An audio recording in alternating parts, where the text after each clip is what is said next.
one for you somewhere. Oh, was it perfect. fair? I was sitting literally on the line. It was fair? See, it's kind of hard to tell from here. Kind so of? we didn't really have any idea. I can't see anything. Yeah. No, we were a little clueless. It was perfect. It's just over there. It was one of those classic ones where it just curls right there. I understand why you got the call wrong. Alrighty, so make sure to hold it up there.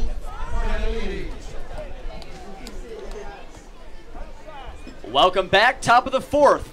Here at Loa Park, it's 2-1, Wareham.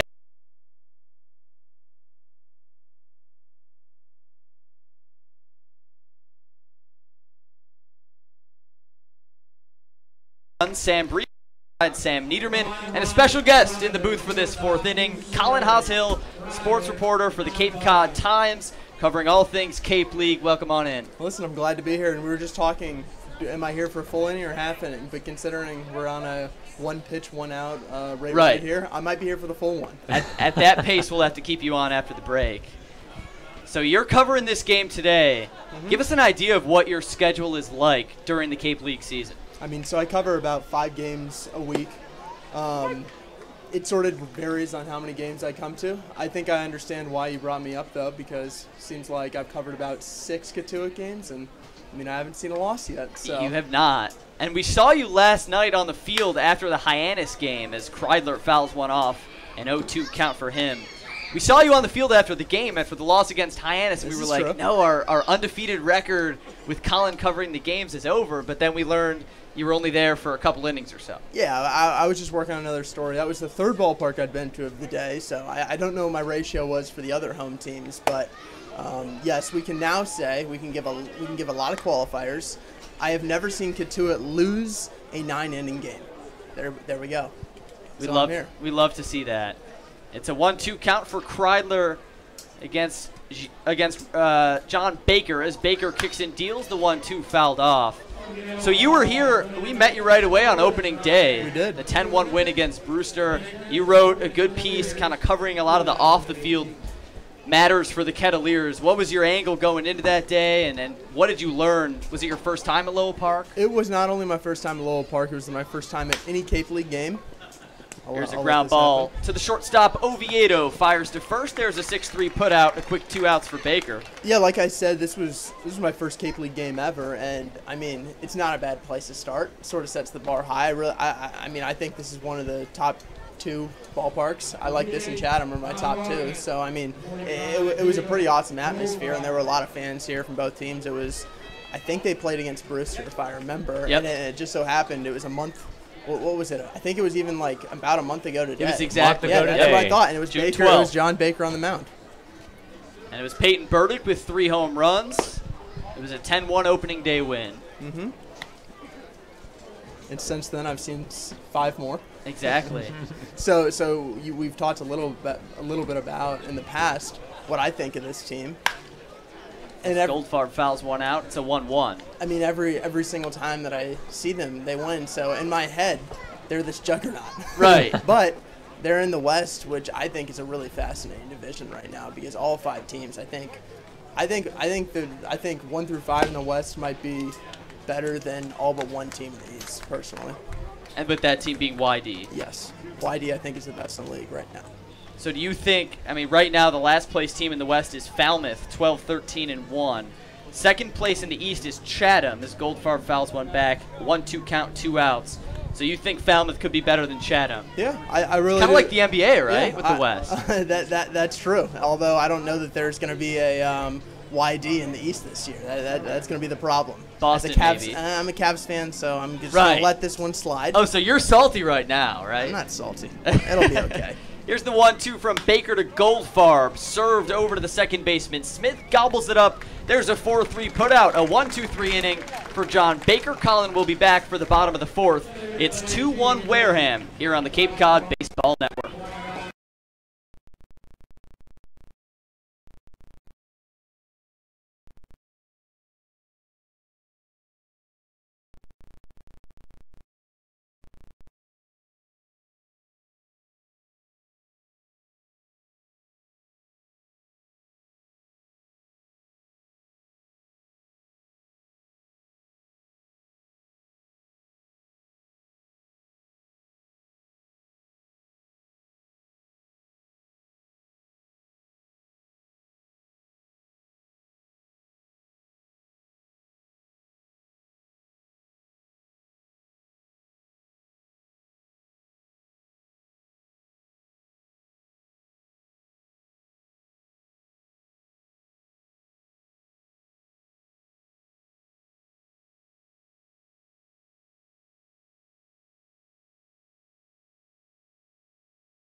Welcome back to Lowell Park, bottom of the fourth between the Kettleers and the Gateman. It's 2-0 Wareham. Ryan Reynolds, Duke Ellis, Brady Smith due up in this inning to face off against Ryan Garcia. We've got Colin Haas-Hill in the booth, sports writer for the Cape Cod Times. And when we left off, well, I guess we were talking about LeBron James, but we'll brush over that topic for your sake because you're a Cavaliers fan. I appreciate that. So give us an idea, the Cape as a whole. I mean, we're obviously only seeing games involving Cotuit. We haven't seen a game involving two other teams. What's your perception of the league as a whole right now, some of the hot teams?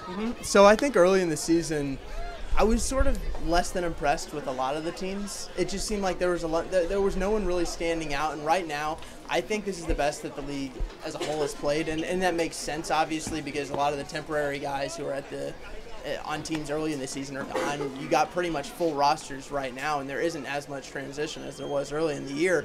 But right now, I really like YD, and I really like it's really hard for me to pick a team that I like out of the West. I think right now the West is really, really strong. There is no weak team. I think that all five of them should make the playoffs, and that's going to be tough because right now, I mean, this is a game where I think it's first and last place in the West, where Wareham's first and Cotuit's last. But I mean, how many games are separating them? I don't know. It's only 3. Yeah, that's what I thought. Yep. I mean, it's really slim margins. And if you go just look in the last 10 games or so, I don't know what it is today, but a couple of days ago it was every team had either lost 4 or 5 games in the last 10 games. I mean, that's just such razor thin margins, and from what I've seen, it just backs it up. And earlier this week, before Chatham beat Falmouth in the doubleheader, there were 4 teams in the Cape that were under 500. All of them were in the East. Everyone in the West was 500 or better. Yeah, I mean, that's what I've seen has bear that out. I mean, this is just fresh in my head because I talked to them a little bit about it yesterday, and there's a ground ball from Reynolds to the shortstop, Kreidler. He picks it, fires to first. There's one out. So yesterday I was in Brewster, and Brewster is pretty far behind everyone in both divisions. I think they have about 6 wins at the moment. But the way that they talk, they're just so loose. I mean, at this point, it's hard to rule anyone out. And I think that's just this league. There's just there's so much transition. There's so many guys who, I mean, there's guys on Cotuit right now who are awesome in college, and they've just had. Duke Ellis sends just a little flare right back to the pitcher Garcia. Very quick out number 2 with Brady Smith coming up. They've just had a lot of troubles, and then there's other guys who, and we're not seeing him today, but Austin Shenton's the guy that's really impressed me on Wareham. I mean, I don't know what he's saying. I think he's still over 400 or right around there. He leads the league in batting average. I wish that we could see him today, especially against Baker, who's been really solid this year. That'd be a nice little battle of the Titans. But those are some of the guys that I always have my eye on, and there's others like Logan Davidson, who's I think struggled a lot more than I thought that he would. And I mean, I just think that the most interesting thing about this league is you never know who's going to play well and who's not. It's all the college stars. Some of them are good, some of them aren't. And then there's guys who are good in college. They're awesome here. And then other of them have seen their last Cape League game. Right, the talent's there. You just have to mesh as a team. What's the best game you've covered this year? Most exciting, riveting game you've seen? Well, it wasn't the man. See, the problem is everything meshes together where like the most recent games that I've seen just come to the top. And I've seen a few just total mashings where I think YD had a 9-run inning with 14 batters. Brady Smith cues one up for the shortstop, or check that, the second baseman Valenzuela, who kicks it back to Ryan Garcia for out number 3.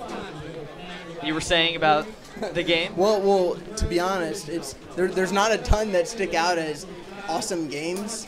There's a lot that stick out as just one team just mashes the other one. Right. You did the Wareham Hyannis 17-4. Like those are the offensive showings when things happen that way. Those are the ones that really stick out in the mind.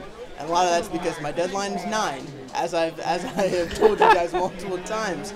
So if the games get tight, I get worried. Right, we always see Colin frantically typing towards the end of the games, but Colin, you do a great job. We love reading your stuff. You can check out listen to you guys. all of it. Thank you so much. Thank you, man. Friend of the program, certainly friend of the program. So read all of Colin's stuff, CapeCodTimes.com. Also, he and Matt Goisman host a Cape Cod Times podcast called the Cape League Corner. That's weekly. You can check that out also, capecodtimes.com. Colin Haas-Hill from the Ohio State University. Thank you so much. Thank you, guys. That's it for the fourth inning. It's 2-1 Wareham. We'll be back in a minute with the top of the fifth here on the Cape Cod Baseball Network.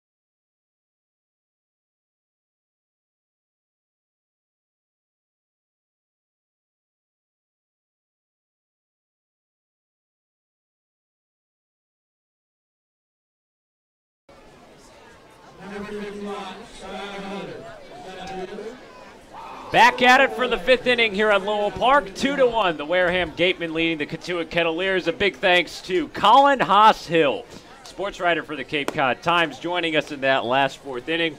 Always good to chat with Colin. Of course, the Kettleers, when he's here for a full 9-inning game, covering it for the Times, 6-0-1 on the season, undefeated in a full 9-inning game. So maybe he's a good luck charm that can push the Kettleers over the top here today. They trail 2-1 against Wareham. John Baker still on the mound.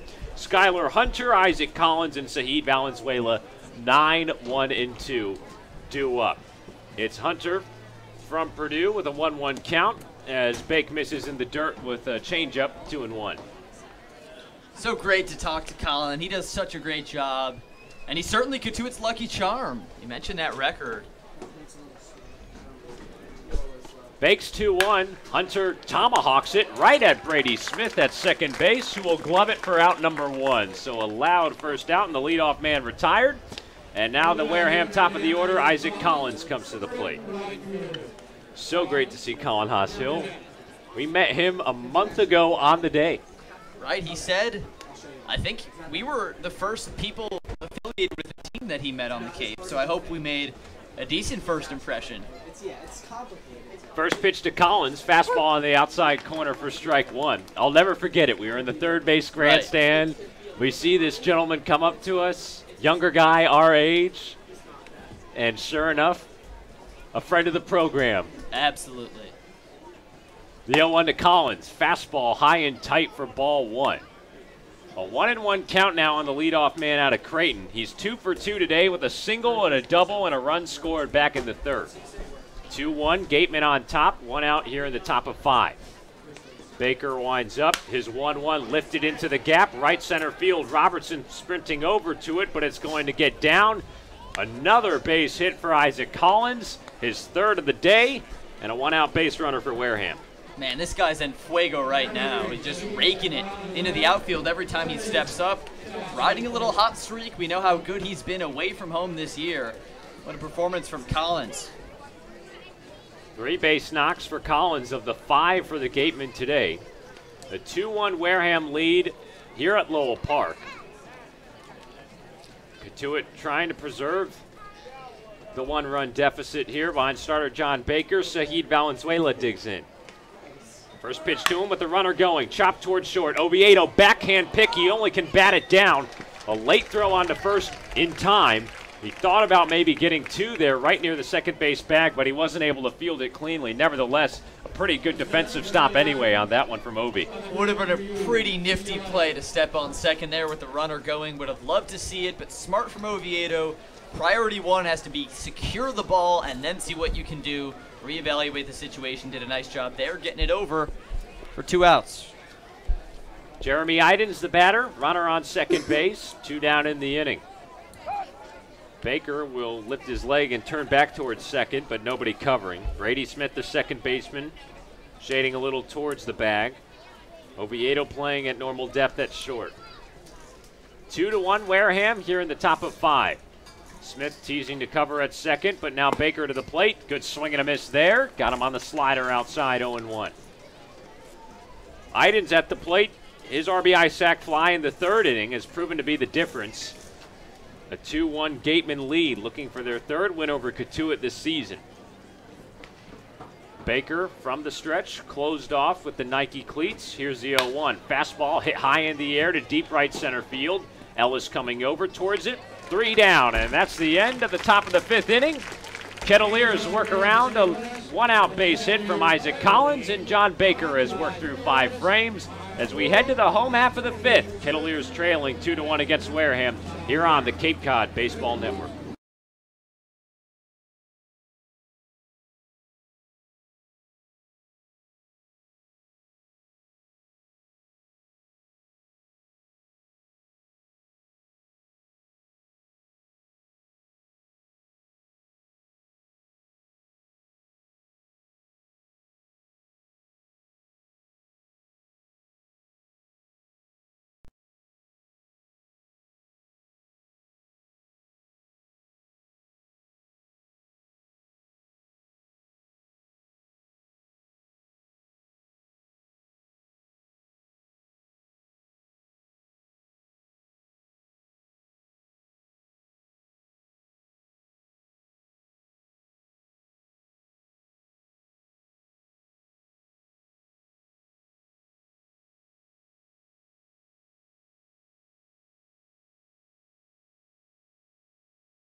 Home half of the 5th inning, Cotuit down 2-1 against Wareham, and a new pitcher on for the Wareham Gateman, a left-hander, Easton Lucas, 6'3", 185 pounds, a rising junior representing Pepperdine University. Beautiful campus. Really, you've been? Yeah. I think Zoe 101 was filmed at Pepperdine, yeah. I've never seen that show. I think it's known as the prettiest campus on America. Really? Is that in the L.A. area? Where is that? It's just outside of L.A., in the hills. You know, it's right on the hills. You get a beautiful view of the water. It's a great campus. Very just cool. thought I'd put that out there. Very cool. Zoe 101. I never watched that show, but I know it was very popular back in our day. Good stuff. It's Easton Lucas from Pepperdine, hailing from Malibu, California. A local kid. He'll face off against Zach Humphreys to start the home half of 5. First pitch is a fastball high and away for ball 1. Zach with the solo home run in the 3rd, the only run of the day for Cotuit. Controversial call as it was initially called a foul ball down the left field line. Mike Roberts was furious. He argued, and eventually the call overturned to a home run.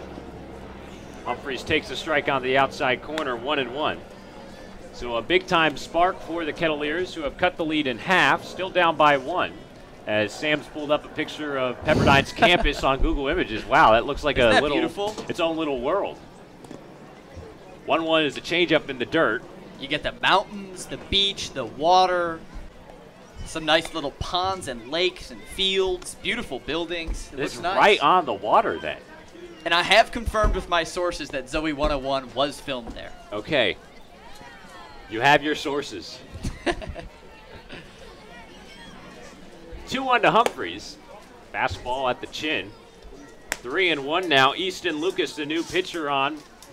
Relieving Ryan Garcia, who exits this ball game after going 4 innings, allowing 2 runs on 5 hits.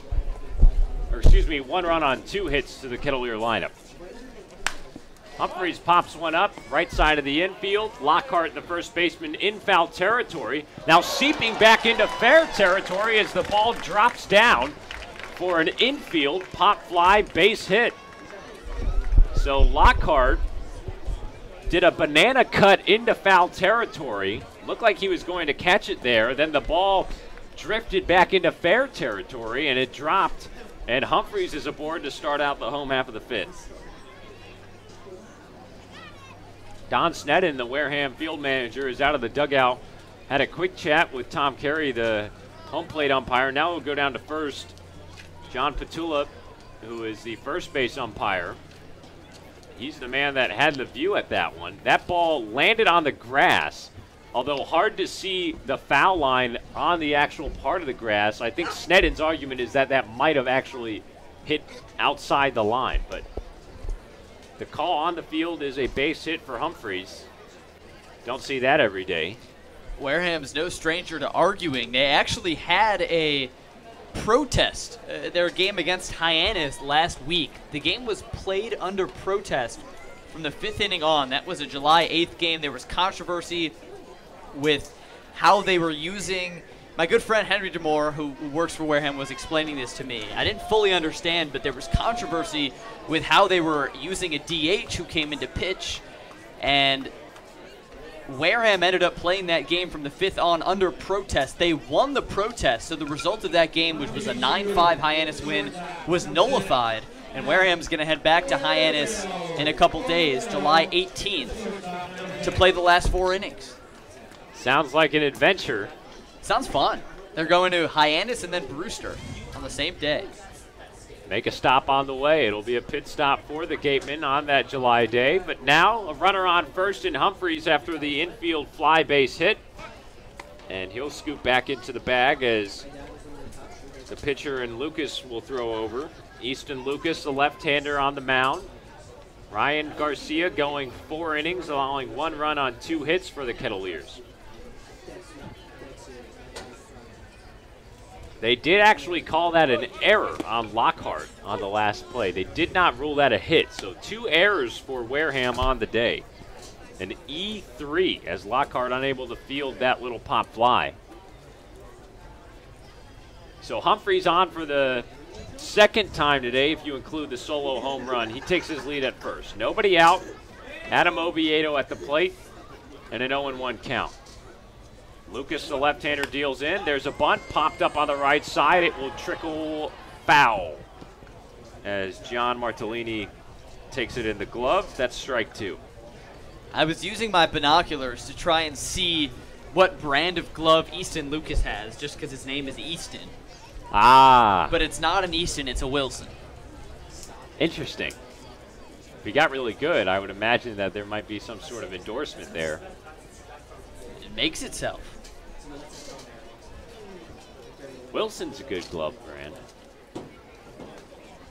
Of course, there's a lot of good Wilsons. Brian Wilson, closer for the Giants back in the day. Gaheem. The 0-2 to Obi. Roped on the ground to short. Kreidler tosses to second for 1. The relay from Valenzuela, not in time as Lockhart stretched for it as far as he could, but Oviedo able to leg it out. A 6-4 fielder's choice. Humphreys retired at second, just the first out of the inning. Lockhart Jr. doing the splits that time. Remember last time Wareham was here last week, he did the splits twice on 2 consecutive plays. Good for a first baseman to be able to pick it out and literally extend the entire length of your body. Lockhart 6'3", so that's his range on those picks. Zach Bierman stands in. Runner on first now is Adam Oviedo. 1 out in the bottom of 5. Kettleers trail 2-1. Breaking ball lifted high in the air to straightaway center. Hunter going back. He will make the catch about 15 feet shy of the center field fence. Oviedo was already on his way to second, so he has to run back and tag at first. And there are 2 down. Good little rip from Bierman, but just too far under that one. And Tolio will try and get some stuff here going against Lucas. It was good for the Kettleers to chase Garcia out of this game. Little by little, they kind of punched dents in him. The Humphreys home run, obviously, the dagger, a few walks. Garcia's a great starting pitcher, so chasing him early was good because the weakness of this Wareham team is their bullpen. 2 outs and a runner on for Michael Tolia. Takes a first pitch changeup off the plate for ball 1. Tolia, the switch hitter, batting from the right side against the southpaw and Lucas. Michael, 0 for 1 today. Walked his last time up and was stranded in the 3rd. The big UCLA player takes a few low swings with the bat. Now the 1-0. Fastball outside. They might have thought pitch out there. 2-0 the count. Shadows here at Lowell Park. On at left field and also extending across third base on the infield. Center field and right field and the right side of the infield all still in the sun.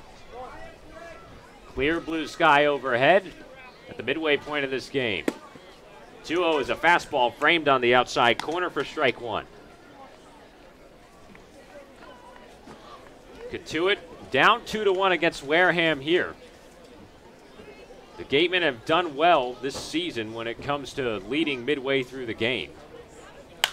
As Tolia pops one up on the right side, Lockhart, the first baseman, in foul territory for sure.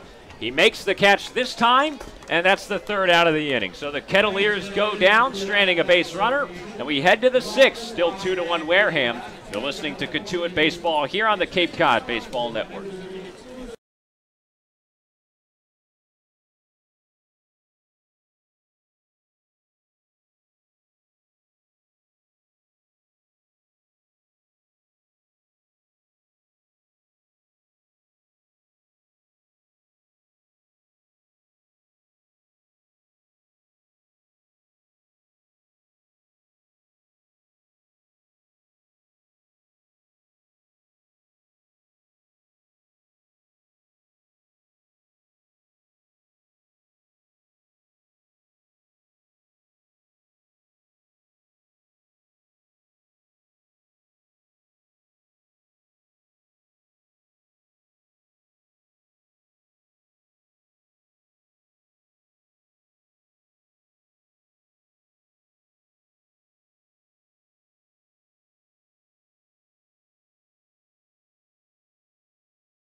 Back here at Lowell Park, top of the 6th, it's the Kettleers and the Gatemen. 2-1, Wareham leads it. New pitcher on for the Kettleers. John Baker comes out. He went 5 innings, gave up 5 hits, 2 runs, a walk, and 4 strikeouts. Now tied for the league lead with 31 strikeouts and just 2 walks on the season. Incredible stuff from Cotuit's ace. Ryan Leffner is on for the Kettleers in relief of Baker. 6'1", 195, a righty out of St. Louis University. This will be his 8th appearance of the season, where he'll face off against Lyle Lockhart Jr., Pavin Parks, and Gian Martellini to start inning number 6. Lockhart Jr. coming to the plate. He is 1 for 2 today with a single in his last at-bat. Last outing for Leffner was a couple days ago against Bourne in a 9-3 loss, as he kicks and deals to Lockhart, and it's chopped off foul, an 0-1 count. We're pushing our trivia back 1 inning. It's the 6th inning, so it's trivia time today. I'll try and stump Sam for the 3rd, 4th time in a row, right? I don't know. I think I'm on a 3-game streak as Lockhart takes a ball on the outside corner, 1-1 count. All right, our trivia question is John Baker themed, who is our starting pitcher today. And the question is, in 2016, John Baker was awarded the Michigan Mr. Baseball Award out of Heartland High School in Michigan. So which Michigander MLB player did not at one point win the Mr. Baseball Award in high school? Is it A, DJ LeMahieu, B, JJ Putz, C, Derek Jeter, or D, Chris Getz? Ground ball to the second baseman, Brady Smith makes the pick and throws to Dillard.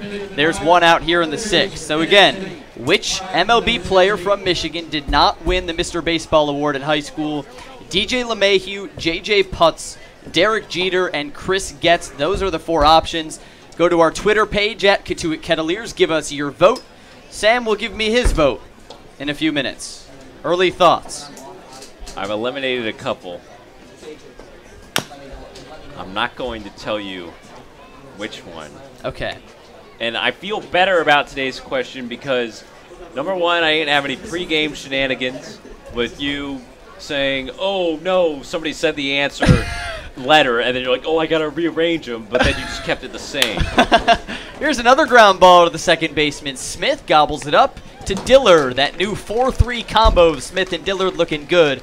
2 outs in the 6th. So no mind games today. Yeah, and then yesterday you're giving it out to the other interns, and people are having their say at it, and I'm hearing things. It's just a bunch of tangled wires in my brain. Okay. So I'm coming in clean today. No expectations. It's a good question. I like the question. Thank you. There are a couple of guys I'm eliminating right off the bat.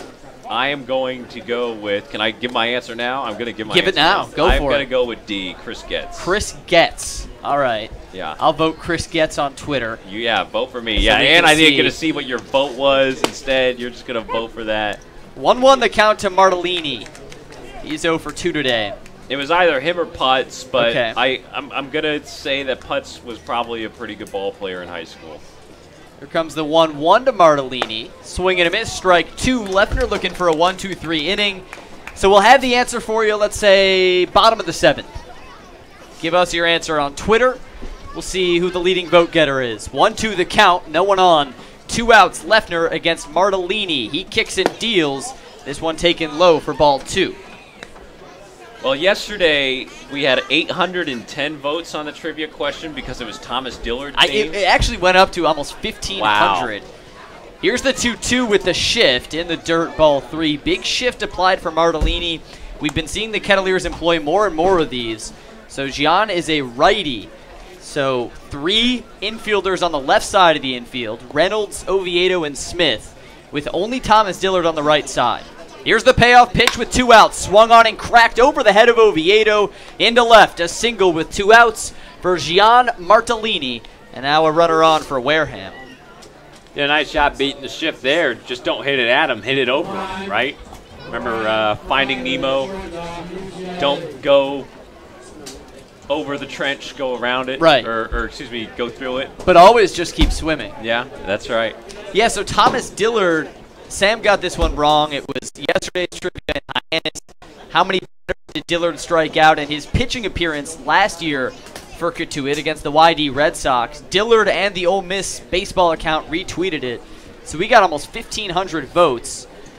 And the correct answer got 36%. That was the highest vote getter. So the people educated. Although Dillard retweeted it and then replied to himself by saying, P.S. the answer is A. So he was definitely helping people out. Ryan Kreidler up for Wareham. He's got a 1-0 count. Runner on first, that's Martellini. A shift still being applied against Kreidler as the 1-0 is dealt in high, 2-0. The same shift that was applied to Martellini with the second baseman in Brady Smith over on the left side to the left of the bag. And only Thomas Dillard on the right side. He's holding on the runner, so there's a huge gap on the right side for Kreidler. Lefner sets, 2-0 the count. Here's the pitch, swung on, and a ground ball right into the shift. Oviedo flips it off to Smith for the 6-4 putout. Kettleers shift pays off, and Ryan Lefner gets out of the inning with no runs on just 1 hit, and 1 man stranded for the Gateman. It's 2-1 Wareham. We head to the home half of the 6th here on the Cape Cod Baseball Network.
Let's do it.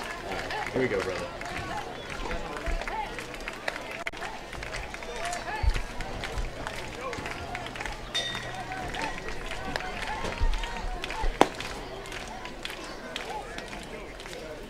Welcome back. It's Cotuit Kettleer Baseball here on the Cape Cod Baseball Network. Sam and Sam on the call alongside our entire Kettleer media team.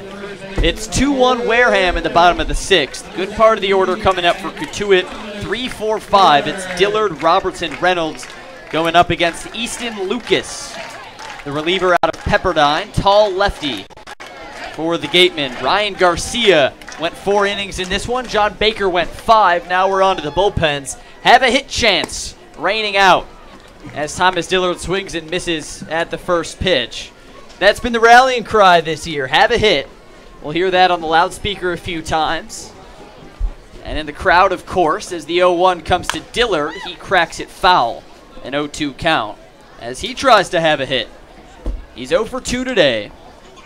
The Kettleers have 1 run on 2 hits in this game. That was a solo shot to left from Zach Humphreys, his second long ball of the season. Controversial. Originally ruled a foul ball. Mike Roberts argued. Got the call reversed. Here's the 0-2 from Lucas. Fastball outside. Ball 1. This is Easton Lucas on the mound. 6'4", 180 out of Pepperdine, which we talked about last inning as being the host for Zoe 101 on Nickelodeon. As Lucas kicks and deals the 1-2, it's sent away foul. The count stays pat. Lucas had a 4.11 ERA his sophomore year at Pepperdine. He's the oldest of 7 siblings. Crowded Lucas household. As he steps back on the rubber for the 1-2. Straight up infield and outfield for Dillard. Here's the 1-2 outside. Taken by Dilly for ball 2. Dillard a switch hitter, so batting righty now against the southpaw in Lucas. He's more comfortable from the left side, but we'll see what he can cook up here as a righty. The 2-2 coming from Lucas, trailing outside, count runs full. Fans, remember to head over to Twitter at Cotuit Kettleers, answer our trivia question. John Baker themed, he was Mr. Baseball as a senior in high school, so which Michigan-born MLB player was not once Mr. High School, or Mr. Michigan when he was in high school? The 3-2 fouled back. It's A, DJ LeMahieu, B, JJ Putz, C, Derek Jeter, or D, Chris Getz. Sam's guess was D, Chris Getz. You can trust him. I don't know if you want to. He's 0 for his last 3. We'll see if Sam can get out of his slump today. Here's the payoff pitch to Dillard. Swung on and sent foul on the left side. A little laser just past the third baseman, Pavin Parks, and will reset. Dillard fighting hard in this at-bat. It's a big inning for Cotuit. You don't want this getting too dragged out into the later innings where it's still a 1-run ball game. Love to tie it up here at home and perhaps even take the lead. 3 balls, 2 strikes, no one out to the leadoff man, Dillard. Here's the pitch from Lucas. It's a hard ground ball on the left side, scooped up by Parks. He throws across the diamond to get the put out. Chugging Thomas Dillard a bit too late, and there's out number 1. It's 2-1 Wareham. Bottom of the 6th. The Gatekeepers have 2 runs on 6 hits. The Kets 1 run on 2 hits. Wareham scored in the 2nd and the 3rd. Cotuit scored in the 3rd. And now it's Will Robertson looking to do some damage against Easton Lucas.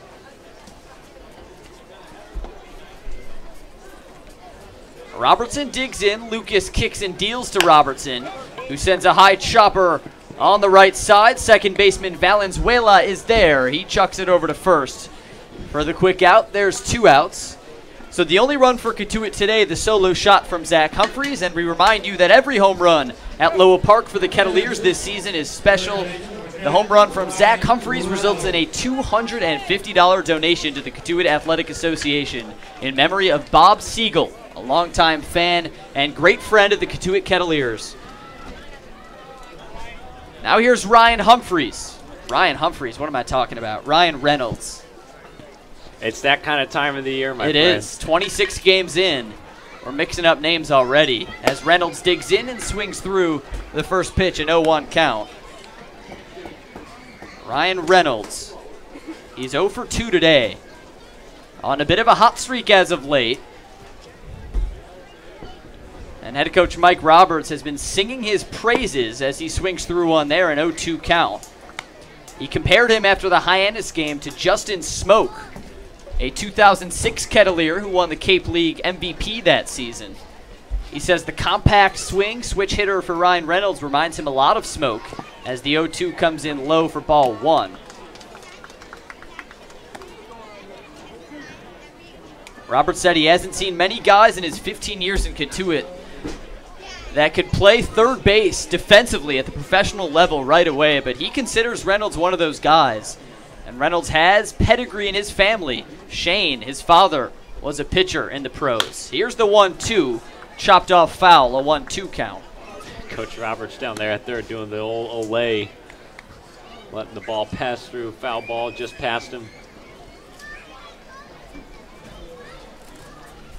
Roberts has his arms folded over at third base. He was very active early in this game, in the third inning, arguing what was ruled a foul ball off the bat of Humphreys, reversed course to a home run, and it's a 2-1 ball game. Here's the 1-2 with 2 outs. Swing and a miss for Reynolds. Easton Lucas, a 1-2-3 inning. He sets the Kettleers down in order, and it's still a 2-1 ball game. Wareham on top, heading into the 7th here on the Cape Cod Baseball Network.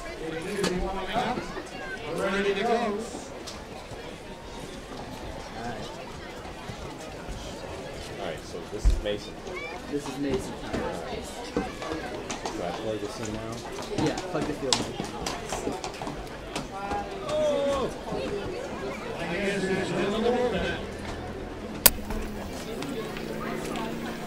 Is he ready? Yeah. Mason. What's up, alright? You can hear me? What's up, Joe? We're just Let me see if I can. a little bit. You're good. Alright, you can hear me? Yes. We can hear him. We can hear him. Can we turn him on now? The voodoo?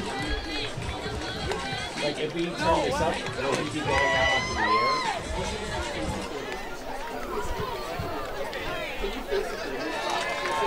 Third base.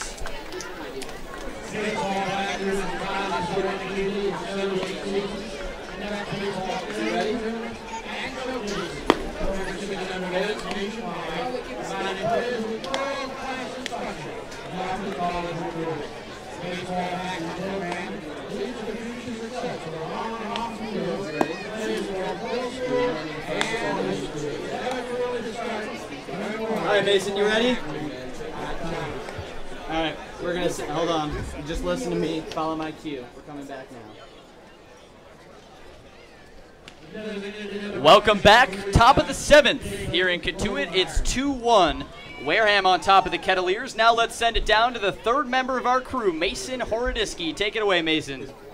Thanks, guys. I spoke with Coach Roberts after last night's game, and he said the main thing that this team needs to focus on in order to turn the season around, in particular, are base running and defense. That could not ring more true today, as one run was already given up off a passed ball. That's the second time in 2 games that that's happened. And Brady Smith was caught in a pickle to leave a runner stranded on third base. Zach Humphrey's home run is great, but the big moments like that can be negated when the little things aren't executed. Back to you guys up in the studio. Thanks so much, Mason. We'll see if the Kettleers can clean things up defensively. That's certainly been a focal point this season for Mike Robertson. For the most part of this season, they've been very solid. 29 errors. That's the 3rd fewest on the Cape. But sometimes in the big situations, those little mistakes have piled up. But the Kettleers will look to clean it up here. Leffner on the mound working a 1-2 count against former Kettleer Jacob Goldfarb, who takes a screamer high and tight. Ball 2. Goldfarb, Skylar Hunter, Isaac Collins due up in this inning for Wareham, top of the 7th. As Ryan Leffner kicks and deals, it's cued foul off the bat of Goldfarb. Goldfarb back is a member of the Wareham Gateman playing here at Lowell Park. He's 0 for 1 today with 1 for 19 as a Kettleer this season. Off to a hot start as a gatekeeper. 2-2, here's the pitch. Swung on and chopped to the first base side. Thomas Dillard picks it up. He steps on the bag himself. There's out number 1. Skylar Hunter coming up next. The guy that might have the most important job in this ballpark right now is the man on the mound, Ryan Leffner. 7th inning. This is a 1-run ball game. Kettleers pitchers have kept Wareham in check for the most part. That includes Leffner. Baker with a good start. Offense hasn't been there today for Cotuit. First pitch to Skylar Hunter, bunted foul down the third base line. Only 1 run on 2 hits for the Kettleers, but you're still in this ball game thanks to their pitching. You got to keep it that way, and hopefully somebody can step up in the last couple of frames of this ball game to get the Kettleers back on top. It would be a huge win to take this first of the home and home against Wareham, and you would love to go into tomorrow's game at Spillane Field knowing that you at least took one, having that insurance to fall back on, but even more so, it's confidence to go and take a road win and get a sweep over these guys. Here comes the 0-1 from Leffner to Hunter, swung on and served up to the second baseman, Brady Smith. He scoops it up and fires to first. How about that combination on the right side of the infield? Brady Smith, his first start at second base. Thomas Dillard, his first start at first base. And there's 2 outs for Leffner. They've been doing a nice job. 3 unassisted to start the inning for Dillard, and then Brady Smith has done a good job as well at second base. Smith in particular, he's athletic. He can play anywhere in the infield, including catcher, which is why Cotuit really liked bringing in a utility guy like him. Here's the red-hot Isaac Collins. Takes strike 1. Collins has 2 singles and a double today. He's 3 for 3. He has half of the hits today for Wareham and more hits than the Kettleers. The outfielder out of Creighton, teammate of Will Robertson. The 0-1, ground ball over to the right side. Sliding stop Brady Smith. Good fire to first. Another 4-3 put out. The new right side of the infield looking good. And a 1-2-3 inning from Ryan Leffner keeps it at a 2-1 ball game here at Lowell Park. It's time to stretch. Get up. Get yourself a good stretch. We'll be back in a minute with the bottom of the 7th here on the Cape Cod Baseball Network.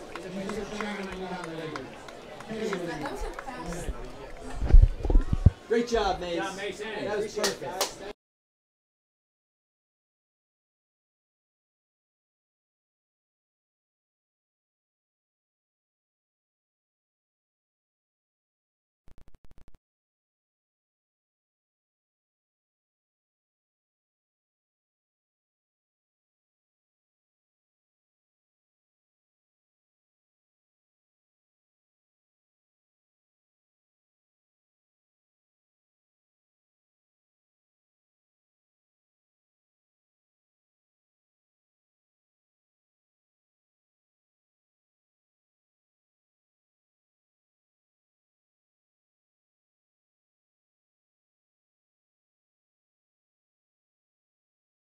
Lowell Park, hope you had a good stretch. It's the bottom of the 7th, Wareham up 2-1.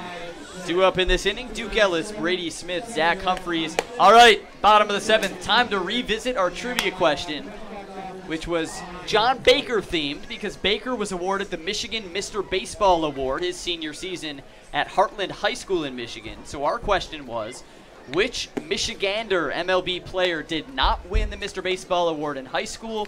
4 options for you. It was A, DJ LeMahieu, the Colorado Rocky. B, J.J. Putz, journeyman relief pitcher, primarily with Seattle. C, Derek Jeter, you know who Derek Jeter is. Or D, Chris Getz, another journeyman infielder, Royals, White Sox, Blue Jays. Sam, who's gotten 3 trivia questions in a row incorrect, guessed Chris Getz. Only 17% on Twitter said Getz. That was the lowest vote getter. And Sam is correct. Boom! That's what I'm talking about. How about it? All right. I needed that one. I'm feeling good now. I was considering either him or Putz. I eliminated Jeter right off the bat. Can't be Jeter, right? I knew LeMahieu. He's a modern guy. That's an award that goes to modern guys. So I had a 1 in 2 chance, and Getz was the guy that I hadn't really heard of that much, so I rolled the dice with him. First pitch to Duke Ellis, high ball 1. Nice job. Nice job. Thank you. I would say question. out of 5, that was probably a level 4. Pretty tough. The only one you can really eliminate is Derek Jeter because obviously he was good enough to be the best in his state. As Ellis takes ball 2. Jeter went to Kalamazoo Central High School. He was born in New Jersey, moved to Kalamazoo at the age of 4. So he won in 1992. J.J. Putz won in 95 out of Trenton High School. Here's the 2-0 to Ellis, swing and a miss. And then DJ LeMahieu in 2007 for Birmingham Brother Rice High School. And Chris Getz from Michigan, but never won. I see. John Baker, 2016. Good question. Thank you. 2-1 to Ellis. Little half swing. He gets contacted. Chopper back to the pitcher, Lucas. He spins and throws an underhand toss to Lockhart Jr. for out number 1. It's Easton Lucas out of Pepperdine, back on for his 3rd inning of work. Up next is Brady Smith, and on deck, Zach Humphreys. The Kettleers are down 2-1. Not much offense cooking for the Kets in this game. 1 run on 2 hits. That 1 run coming off the bat of Zach Humphreys with a solo shot in the 3rd. Wareham's bats have been quiet since the 3rd. They scored 1 in the 2nd on some wild pitches, then 1 in the 3rd on a sac fly. As Brady Smith takes ball 1. How about Smith in his start for the Kettleers? Now 7 for 15 in his first week as a Kettleer. He's been solid at second base, a nice sliding stop to get out number 3 at the top of the 7th. As the 1-0 comes in, 2-0. The have a hit cry coming in. Al Gladstone, longtime Kettleer fan, leading that rallying cry. Being played on the loudspeaker here at Lowell Park. We'll see if Brady Smith can have a hit. He's 1 for 2 today with a single in the 2nd. He was then caught stealing in a pickle to end the 3rd inning. Here's the 2-0 to Smith.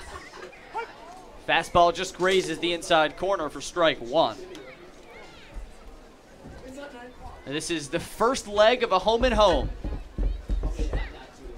Here at Lowell Park today, at Spillane Field in Wareham tomorrow. Same 2 teams, different location as Smith takes ball 3. Then the Kettleers go back to Hyannis, where we were last night, a 5-2 loss.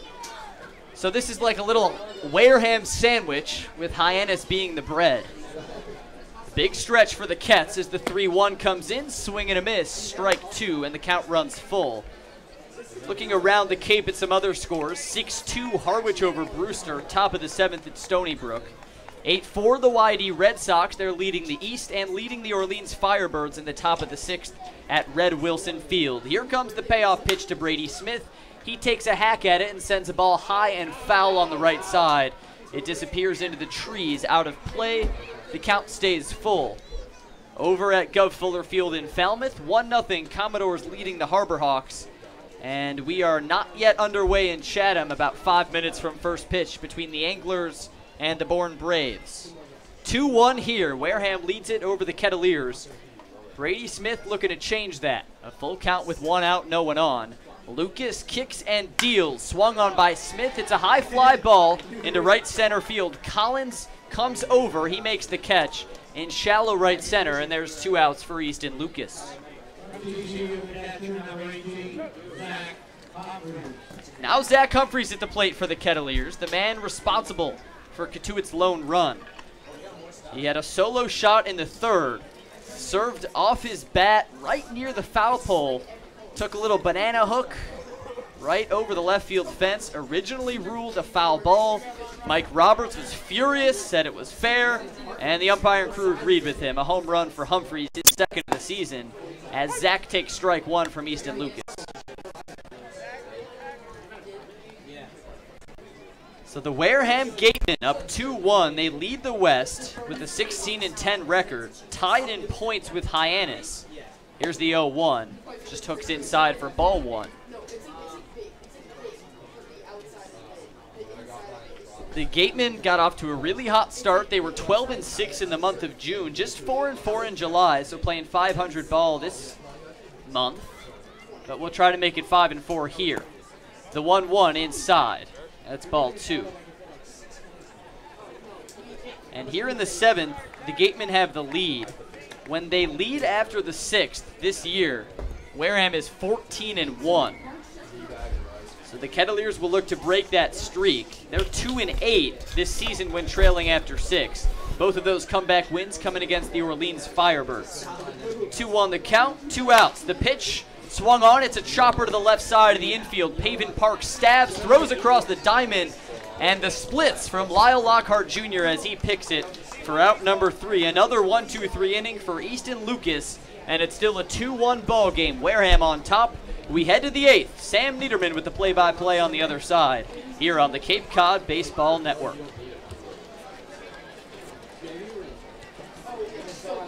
Sam, the difference difference in this game really is a wild pitch. Yeah. There's 2 wild pitches from bait.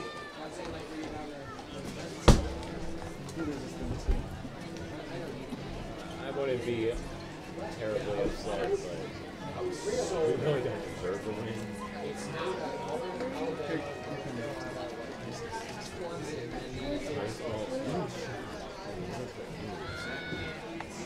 He'll get out of an inning, but they're going to get baseball. Keep in mind, it feels like somebody's going to get a fastball and take it over there. I mean, you got Valenzuela coming up, innings.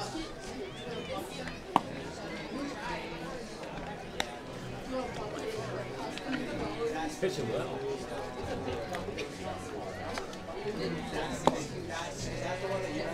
Jerry must like him.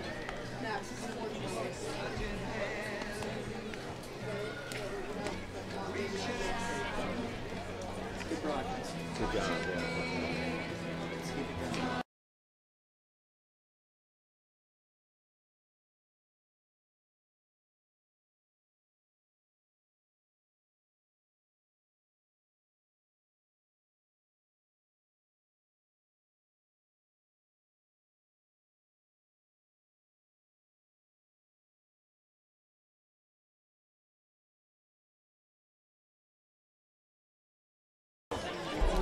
Wareham half of the 8th inning here at Lowell Park. 2-1, Wareham on top of Cotuit. Ryan Lefner still on the mound, his 3rd inning of work. He'll face the Wareham heart of the order, 2, 3, and 4. Valenzuela, Idens, and Lockhart in this 1-run ball game.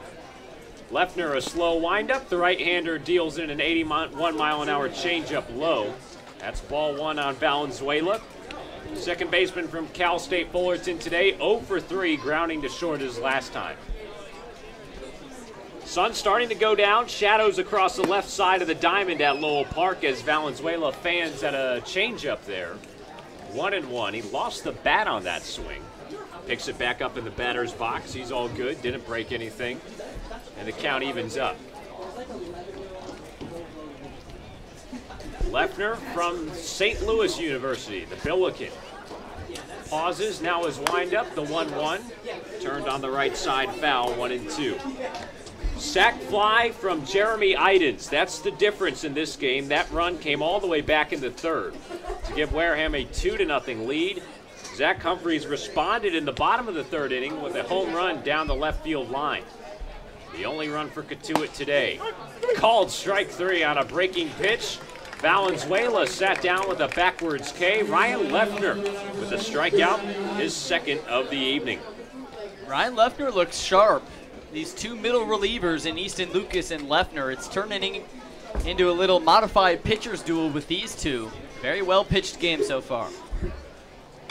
Now Jeremy Idens batting from the right side. First pitch from Lefner, chopped on the left side, foul. Idens, the RBI sac fly to make it a 2-0 game, and of course, that's been the difference so far. A pitcher's duel that began with John Baker on the mound, the ace for Cotuit. He went 5 innings, allowing the 2 runs on 5 hits. It was Ryan Garcia who started the game for Wareham, going 4 innings, allowing 1 run on 2 hits.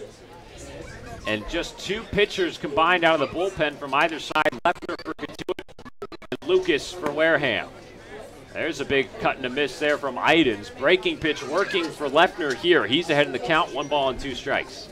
Idens would be a big out for Lefner. The 2 best hitters without Austin Shenton are Valenzuela and Idens, a combined 0 for 7 so far today.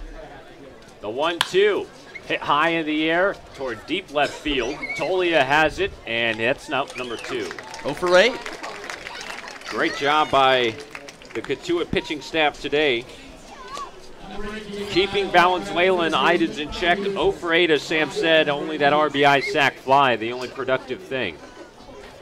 Now Lyle Lockhart, first baseman who stands in, 1 for 3 on the day with a single back in the 3rd. Batting to the left side, the right-hander and Lefner, looking to make it 3 complete innings as he winds up his first pitch, off speed in there, called strike 1. If he keeps this going, this is easily the best outing for Ryan Lefner. He looks totally solid. His 0-1. Hit on the ground foul on the right side. Might have caught a piece of Lockhart's foot. He's down the count, 0-2. Steven Schock is getting loose in the bullpen. He's been warming up since the last half inning. Submarine right-hander. Figures to maybe come into this ball game in the ninth if Cotuit still trails. Obviously, Garrett Gale, the closer, should the Kettleers grab a lead in the home half of this 8th inning, would project to come on for the last 3 outs. The 0-2 tapped on the right side, playable for Dillard, who drops to a knee, taps the bag with his first baseman's mitt, and it's a 1-2-3 inning for Ryan Leffner here in the 8th. Kettleers coming to the plate next, down 2-1 against the Wareham Gateman. Don't go anywhere. This is Cotuit Kettleers baseball here on the Cape Cod Baseball Network.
Bottom of the 8th inning, and Cotuit needs some runs, down 2-1 against the Wareham Gateman. Time running out, 6 more outs to play with. It will be 9-1-2 up for the Kettleers in this inning. The left-hander Easton Lucas remains on the mound for Wareham as the third base grandstand for the Kettleers faithful, spelling out Kettleers and trying to rally this team late. Only 1 run on 2 hits today, but good pitching has kept them in it. And Sam Brief, this is crunch time for Cotuit at home. Absolutely crunch time. The fact of the matter is all you need to do is scrap across 1 run. Easton Lucas on fire. Looks like some fresh blood will be in the lineup here in this inning with Eric Jones looking to come in as a pinch hitter for Adam Oviedo. So with Jones, Bierman, and Tolia, then maybe Dillard, a good part of the lineup coming up. It's crunch time for the Kettleers. 1 run on 2 hits. You know you're not going to win many games with numbers like that. Trust the pitching. Leffner looked good. Schock might come in. So let's just scrap across a hit. 2-1 Wareham, bottom of the 8th. Eric Jones, the pinch hitter, will start things off in the 9 spot as Easton Lucas kicks and deals. The left-hander misses upstairs with a fastball. Jones came on as a pinch hitter yesterday at Hyannis. He did get a hit in that appearance. A little bloop single to right field back in the 7th inning. The 1-0 from Lucas. Hit up at the middle, and it's snagged by the pitcher on the ground. He'll take it over to first and toss it where Lockhart has it. 1 down in the inning. Tough break there, and a great range from Easton Lucas. Hard hit ball from Jones. Lucas just spinning around. What's that superhero? Isn't there a superhero in the Fantastic Four or something where that like... No, I'm thinking of Incredibles, Elastigirl. He looks like Elastigirl on that one. Just whipping his arm around, making the nice stab for a pretty looking out. Good job by Lucas, embodying the flexibility on the mound to make the play. Now Zach Bierman. First pitch to him, off speed on the outside corner for strike 1. 2-1 Wareham, bottom of the 8th inning. 2 runs on 6 hits and 2 errors for the visiting Gateman. 1 run on 2 hits for the Kettleers. Bierman takes this one just off the plate, a 1-1 count now. Zach in the leadoff spot for the 2nd consecutive day. He's 0 for 3. He's hit the ball hard, a couple of flyouts to center.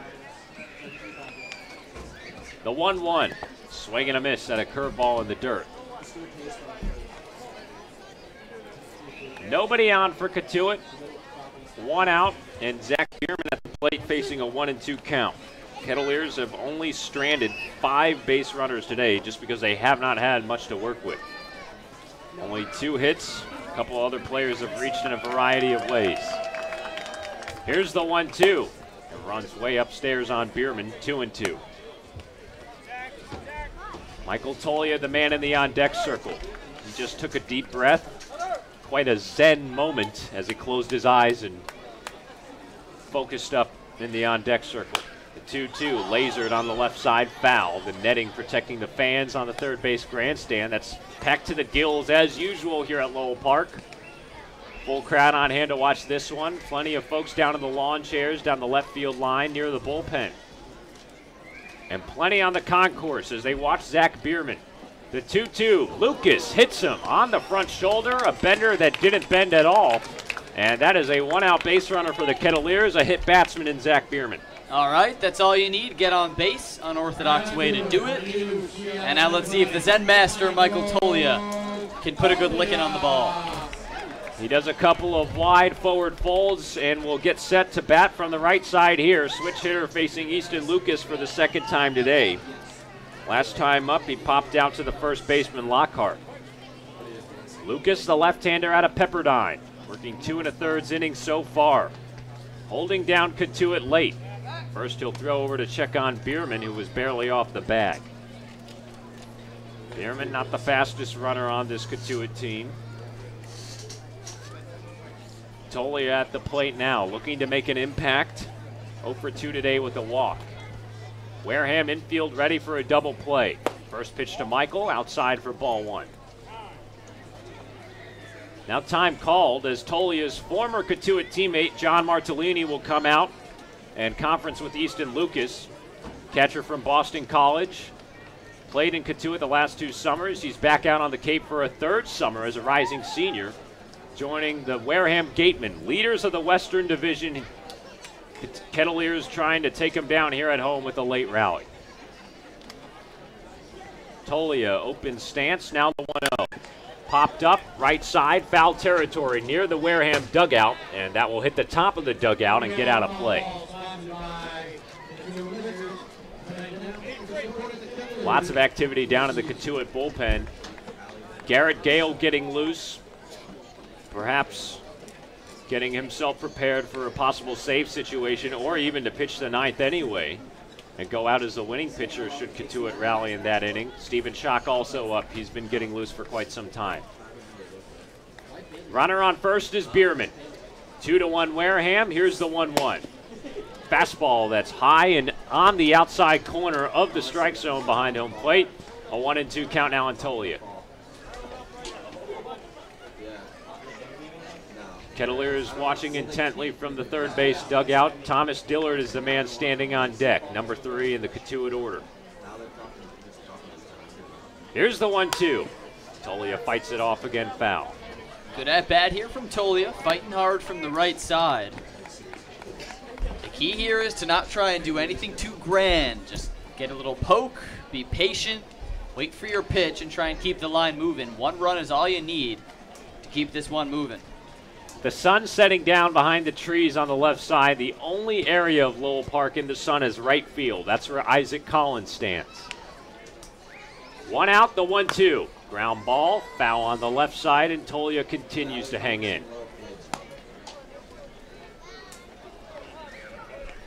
Kettleers only mustering up 1 run today, but they're in this ball game, trailing by just 1 run. Sac fly from Wareham and also a run that came home on a wild pitch, giving the Gateman a road lead. Wareham looking for their 17th win of the season. Cotuit trying to get back above 500. The 1-2, tailed foul on the right side, and Tolia continuing to duel with Lucas on the mound.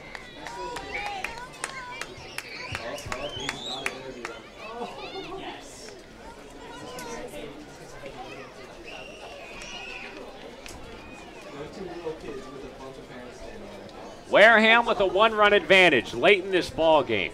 1 out in the bottom of 8, a 1-2 count on Tolia. There's the pitch, fouled off once more and out of play on the right side. This at-bat going forever and ever. Tolia will not give in with the runner on first and Bierman. The next pitch will be pitch number 8. Tolia fighting hard, love to see the battle. Keep wearing out Lucas. That arm's been good today for Wareham, and the more we can see that arm work, the better it'll be for the Kettleers. Infield waiting for a double play potentially. Outfield is straight up. The 8th pitch of the at-bat, hit on the line, left field, but that will hook out a play foul. Tolia, a big grin at home plate, takes a deep breath. He'll walk out of the batter's box and try and reset. A 9-pitch at bat thus far. Easton Lucas, the left-hander from Pepperdine, up against the Westwood kid and UCLA's Michael Tolia. Runner on is Bierman, and they'll throw over to check on him, but he's in standing up.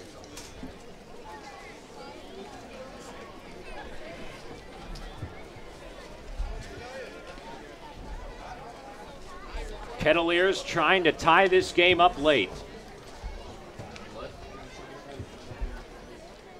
The 1-2 to Tolia. Swing and a miss. He finally goes down, chasing a fastball up at the letters. And Lucas eventually wins that duel. An 8-pitch at bat that goes down as a strikeout. Yeah, that's tough. You know, Tolia fighting really hard in that at bat, but then Easton Lucas just blowing right by him with some high cheese. Lucas comes out on top. Now Dillard trying to make a dent. 2 outs and still a runner on and Bierman. Here's TD. First pitch to him, swinging and missing a changeup in the dirt. It's tough because against the Kettleers, when you put a reliever like this in, a southpaw, you put Tolia and Dillard both on the right side. Both of them much more comfortable against a righty, batting lefty. So this puts the Kettleers at a disadvantage. The 0-1 to Dilly. He's just able to get a piece of a breaking ball behind home plate. No balls and 2 strikes now. This inning started with Eric Jones, the pinch hitter, grounding to the pitcher Lucas. Then Zach Bierman made it to first base, a hit batsman with 1 out. Long at-bat there for Michael Tolia results in a swinging strikeout. And now 2 down and 2 strikes on Thomas Dillard, who bats from the right side. Pitch from Lucas, cued in the air towards right center field. That ball's going to drop into right. A base hit by Dillard. Bierman will go all the way to third, and that'll keep the inning alive for Cotuit. A 2-out base knock from Dilly, and now first and third with 2 outs, and Will Robertson coming to the plate. Good poke there from Thomas Dillard, a pitch that was outside, leaning over the zone and making a nice poke. A big chance for the Kettleers now, runners at the corners, and a guy in Will Robertson who thrives in situations like these. He's due for a hit, Robertson, 0 for 3 today. Let's see what he can cue up. John Martellini, the Wareham catcher, comes out from behind the plate and signals the signs to his infield on his chest protector. Dillard's 2-out single, just the third Cotuit hit of the ball game. And now runners on first and third with 2 outs and the Kettleers down by a run. Lefty on lefty, first pitch to Robertson, hammered in the air to deep right center field. Collins tracking back, now the center field Hunter will come on to make the play in the alley, and that is the third and final out of the inning. So no runs on 1 hit, no errors, and 2 critical base runners left for the Kettleers as we head to the 9th. Wareham still in control, 2-1 here on the Cape Cod Baseball Network.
The ninth inning and a tight one here between the Wareham Gateman and the Cotuit Kettleers. 2-1 in favor of Wareham. Cotuit failing to score in that inning with runners on the corners and 2 outs. A deep fly ball to right center from Will Robertson, eventually flagged down by Skylar Hunter. And the Kettleers still trying to tie this game, but first they'll have to play defense. New pitcher on, Stephen Schock, the submarine pitcher out of UMBC. He'll come on, the right-hander relieving Ryan Leffner, who was excellent today. 3 innings of scoreless ball. He only allowed 1 hit, did not walk a batter, and struck out 1. He does his job to bridge the gap. Schock comes on in the 9th. Kettleers trailing by 1. It will be Parks, Martellini, and Kreidler due up in the Wareham order, 5, 6, and 7. Defensive substitution now for Cotuit after Eric Jones came in to pinch hit for Adam Oviedo. Mike Salvatore is the new shortstop. First pitch to Parks. Fastball slung in on the outside corner for strike 1. So Salvi's in at short. Eric Jones done as a pinch hitter. Adam Oviedo, the starting shortstop, on the bench the rest of the way. The 0-1 to Parks. Fastball that's wayward. A 1-ball, 1-strike count now to the third baseman. Kent State product is 0 for 3 today. Shadow still across Lowell Park. Right field still in the sun. Robertson out there for the Cotuit Kettleers. The 1-1 jacked high in the air. Straight away to center. Ellis camped under it. 1 down.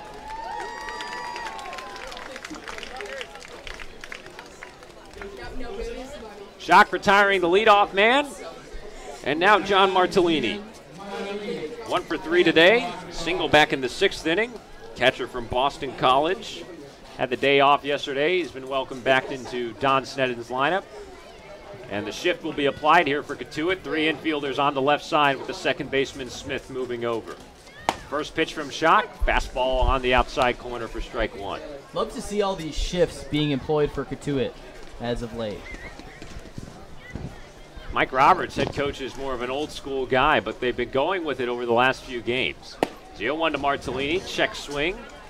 He did not go according to the first base umpire, John Patula. So a 1-1 count. Jerry Weinstein, bench coach and pitching coach, more of a new age baseball thinker, really into analytics and the numbers. He might have something to do with it as well. The 1-1 to Martellini, big swing and a miss. He looked bad there on a changeup. Good pitch from Schock, and it's 1-2. And remember, it was Martellini who burned the Kettleers, really rubbed it in. It was 5-1 last time out between these two sides, and then a 3-run jack in the 9th made it 8-1 was Martellini. The 1-2. Off speed, that's called for a ball just above the belt, and it's now a 2-2 count. Infield with the shift. Reynolds, Salvatore, and Smith from left to right on the left side of the infield. Dillard all alone on the right side. The 2-2 taking Oppo into the gap in right center field. Martellini is on and going towards second. The throw from Ellis will be cut off. And how about that? John Martellini, a 1-out double here for Wareham. Looking for some insurance in the 9th. Nice little base knock from Martellini in an at-bat that seemed like Schock had the advantage throughout. Now Stephen Schock has to be extra careful with the runner in scoring position. And look who's on deck for Wareham. It looks like Austin Shenton, who's second on the Cape in batting average, is going to be coming in after Ryan Kreidler. So you have to be especially careful here with a hitter like that looming. Now a pinch runner is going to come on. I believe that's Oliver Dunn, who's coming in late in this ball game to pinch hit for Martellini, the catcher. So no more Martellini. He goes off to the bench. Oliver Dunn on to pinch run at second base. The shift will still be applied here for Cotuit. Martellini went oppo that time. It was always going to get down no matter where it was hit. It was high enough and sinking hard enough as it was a 1-out double. Oliver Dunn, pinch runner on second. 3 infielders on the left side still for the Kettleers. Here's Ryan Kreidler. First pitch called for a strike on the inside corner. Thomas Dillard making his first start at first base today. He's playing about normally as he would on the right side of the infield, holding down the fort with the shift. A turn back from Schock to check on Dunn at second. Nothing doing. 2-1 Wareham here in the top of the 9th. 1 away. Runner in scoring position for the Gatemen, trying to add to their lead. Scored 1 in the second and 1 in the third. Kreidler, the shortstop from UCLA, at the plate. He's got the UCLA blue Easton gloves on. Here's the 0-1 from Schock. Grounded hard, left side, right at Salvatore. Throw on to first. Picked out on one hop by Dillard. Runner is out. That's the second out of the inning. Thomas Dillard has been so smooth at first. And it's good to know that the Kettleers have another defensive option at first. A lot of guys who can play that position. Dillard, Tolia, Bierman, Robertson, Brady Smith can play first. Ryan Reynolds can play first. That kind of defensive flexibility makes it a lot easier to construct a lineup. Now the pinch hitter, Jacob Goldfarb lifted, and now it's Austin Shenton, the man that got an off day to start this one. He'll come on late. One of the Cape League's premier hitters, a .380 batter. That's second best on the Cape with a 500 OBP leading the Cape. You can flip a coin, and whatever the answer is probably if Shenton's going to get on or not. He comes on with a runner at second, 2 outs, and now the Kettleers shift 3 infielders to the right side. First pitch to Shenton, low and away, ball 1. Florida International Panther will bat from the left side here. Kettleers flip the shift, with Salvatore, the shortstop, playing on the right side along with Smith and Dillard. The 1-0 from Schock, hit back into the piping behind home plate, 1-1.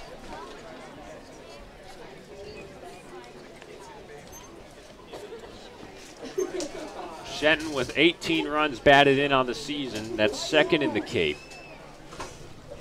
He's also scored 17 runs, second in the Cape. The point man of this Wareham juggernaut offense.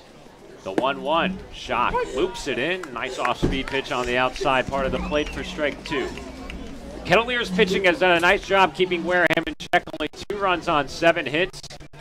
And a 2-1 ball game here in the 9th. Schock trying to keep it just that way. 3 infielders on the right side with the shift apply on Shenton. High leg kick, and now Schock will turn back and look on towards Bellini with the 1.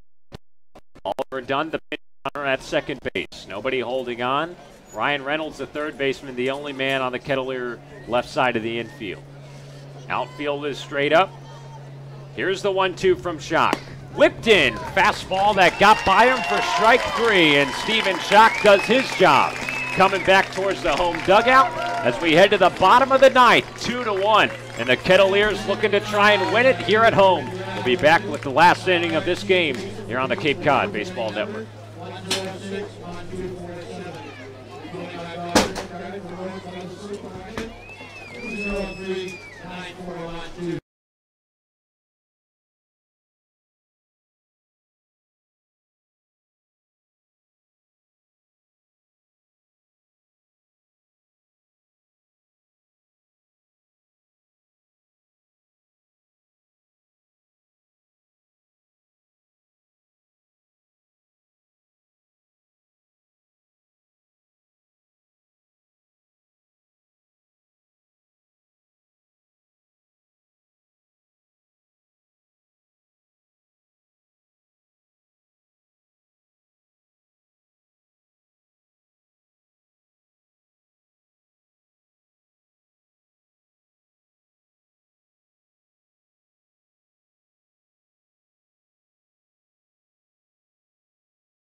This is it for the Kettleers, bottom of the 9th in a 2-1 ball game. And the last chance for Cotuit against Easton Lucas, the left-hander who was dazzled through 4 innings out of the Wareham bullpen. He's going to try and make it 5 innings on for the final potential 3 outs of this ball game. 2 Texas Longhorns followed by a Florida Gator due up for the Kettleers. Reynolds, Ellis, and Smith. Middle of this order to face the southpaw from Pepperdine, Easton Lucas. Ryan Reynolds, the switch hitter, batting from the right side, leading things off, and here's the first pitch from Lucas. Off speed, off the plate, ball 1. Want to start a rally? Got to get the leadoff man on. That's a surefire way to do it. Reynolds 0 for 3 on the day with 2 punch-outs. 1-0 hit in the air on the right side, out of play. New catcher into the ball game for Wareham. John Martellini was lifted, and it's a new catcher behind the plate to work with Lucas for this final inning. Luke Roscom off the bench. As there's a foul ball back from Reynolds, 1-2. So Roscom in. Some more Big Ten flavor in this game. Roscom out of Nebraska. You've got the center fielder Skylar Hunter out of Purdue.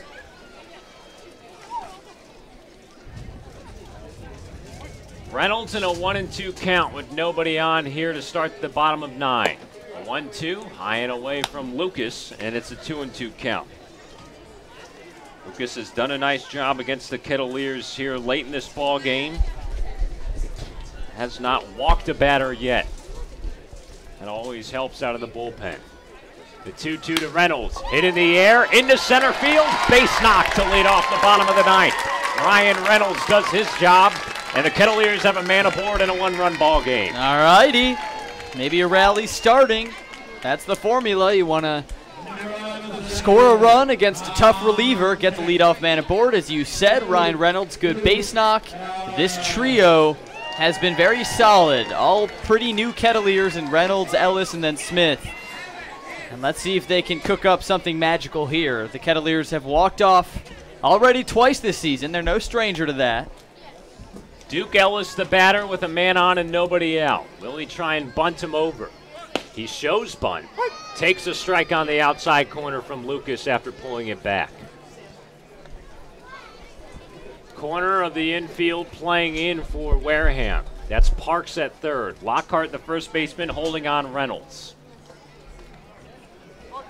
Bunt attempt from Ellis, plated right in front of home plate. A successful sacrifice as a close play at first almost. The call is out as Ellis called out at first, and now Reynolds moves up to second base. Ooh, that was such a bang-bang call. Love the reaction from first base coach Brady North, just signaling safe right away. The second, the first base umpire, John Patala, said that Ellis was out either way. He does his job. Runner in scoring position for Brady Smith. This is where it gets interesting. Brady Smith comes to the plate. Ryan Reynolds on second base after the successful sac bunt from Duke Ellis. 2-3 on the putout. Roscom to Lockhart. A close play at first base, but the call doesn't go the Kettleers' way. Nevertheless, they get the man in scoring position, and now Roscom will go out to the mound in conference with Easton Lucas, make sure they're on the same page for the batter, and Brady Smith, who is 1 for 3 today with a single all the way back in the second. And now time called again, as Wareham's going to have a mound visit here. Pitching coach is going to come out and make a call to the bullpen, as that will be it for the left-hander Easton Lucas. His day is done.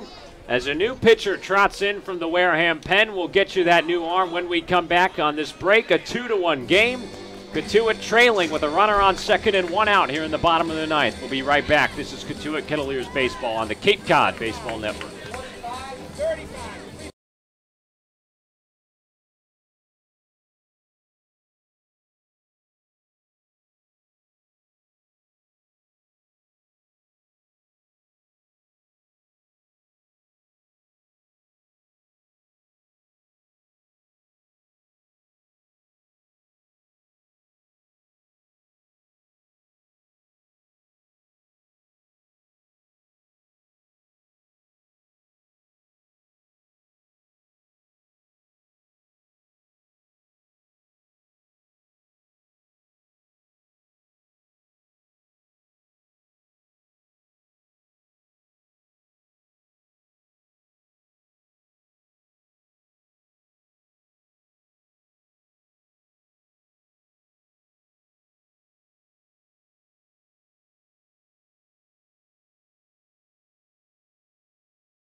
2-1 Wareham on top, trying to make it 3 wins in 3 games against Cotuit this season. Reynolds takes a modest lead at second, now the secondary. 1 sweeps outside a 92-mile-an-hour fastball for ball 1. Hart with some remarkable golden locks coming out of his Navy Wareham cap, as the tall right-hander looks in for a sign with his battery mate Luke Roscom.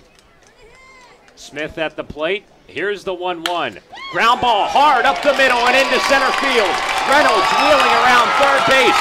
He'll come home to score. Brady Smith has tied the game in the 9th.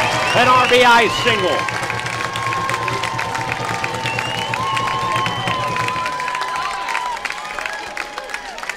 It only takes 1, and Brady Smith drove it right back up the box. A hard single. Just the 5th Cotuit hit of the ball game, and just like that, on level terms, 2-2. So good to see those two combine for a hit, or combine for an RBI, with Reynolds getting on, Smith getting on. 2 pretty new Kettleers already making a mark, and now the Kets a chance to walk it off. Zach Humphreys the batter. Smith on first with 1 out. Humphreys showing bunt. He's able to drop it back and take a 94-mile-an-hour heater outside for ball 1. Humphreys, the man that sparked the Kettleers in the 3rd inning, a solo home run, initially called foul down the left field line, overturned and called fair. That call looking very big as we have a 2-2 tie. The 1-0. Another high fastball that runs up and in on Zach. He's able to pull back the bunt in time, 2-0. Zach Hart, the right-hander out of the bullpen for Wareham. First batter he faces Brady Smith. The ground ball, RBI single to center to score Reynolds. How about the small ball from the Kettleers? Successful sacrifice from Ellis playing a big part. The 2-0. Humphreys popping up a bunt that'll land on the concourse on the left side here. Lucky that it got out of play.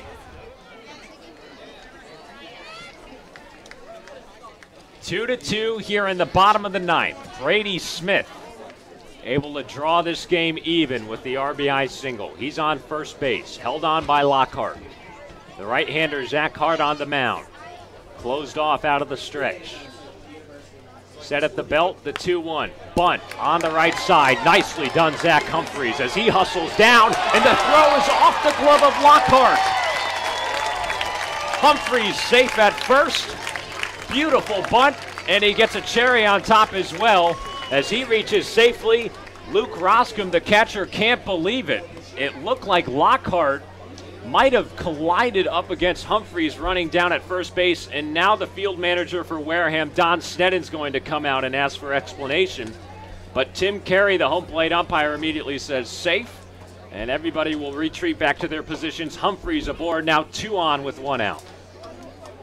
Such a good bunt from Zach Humphreys. So many guys at the bottom of the Cotuit lineup, whether it's Humphreys or Corey Wood. These guys can lay down a really pretty bunt down that first base line. Now 2 runners on for Wood, 1 in scoring position, a big chance for the Kettleers. Corey Wood comes on late. Pinch hitter in the 9 spot of the Cotuit order. 2 runners on, 1 out. And Zach Hart on the mound. Wood, the left-handed bat at the plate. First pitch to him. Fastball on the outside corner for strike 1. Kettleers tying this game with Brady Smith's RBI single up the middle to score Reynolds. Do they have more gas left in the tank to take it right here in the 9th? Sun going down in Cotuit, no lights. Big leads for both base runners with 1 out. Here's the 0-1. Wood takes inside. Slider that ran in the dirt. 1 ball and 1 strike. Zach Bierman, the leadoff hitter, waiting in the on-deck circle for maybe a chance. His Coastal Carolina teammate Corey Wood at the plate. Base hit might end it right here. 2-2 ball game in the bottom of 9. The 1-1. Fastball that's way in the dirt. A 2-1 count. Hart struggling on the mound with his control. Certainly, and no better guy to have at the plate than Corey Wood. Thrives in situations with a little erratic pitcher. Sit back, see some pitches. It's Humphreys on first, Smith on second. 1 out and a 2-1 count on the pinch hitter Wood. He takes low and in, a fastball that was close but called for a ball, 3-1. Lowell Park looking for their home team, Cotuit Kettleers, to find a way to win here in the bottom of 9. 2 runners on with 1 out. Now the 3-1. Tailed back foul behind home plate, and the count is full. Steven Schock was the pitcher for Cotuit that came on and did his job to keep this game at a 1-run deficit in the 9th. Brady Smith, the RBI single to tie it at 2. He takes his lead at second. Zach Humphreys reaching on the bunt single. Got some help from a poor throw. He's on first. Wood, the pinch hitter at the plate. Now a full count with 1 out. The pitch hit in the air, left side out of play, foul.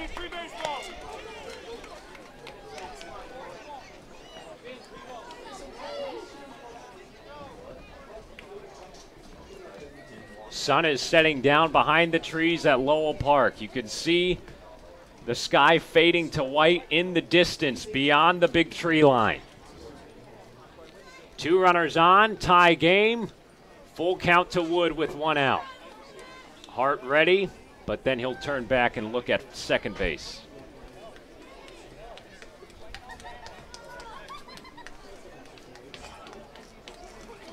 No lights at Lowell Park, so it could get dicey should it go to extras. Hart set again, the 3-2. Hit in the air, fly ball to straightaway center. Hunter coming on, he makes the catch. And that will be out number 2 as both base runners stay put. Brady Smith was thinking about tagging, but Hunter was too far in. And now Zach Bierman, someone who's cooked up a walk-off win for the Kettleers already once this season.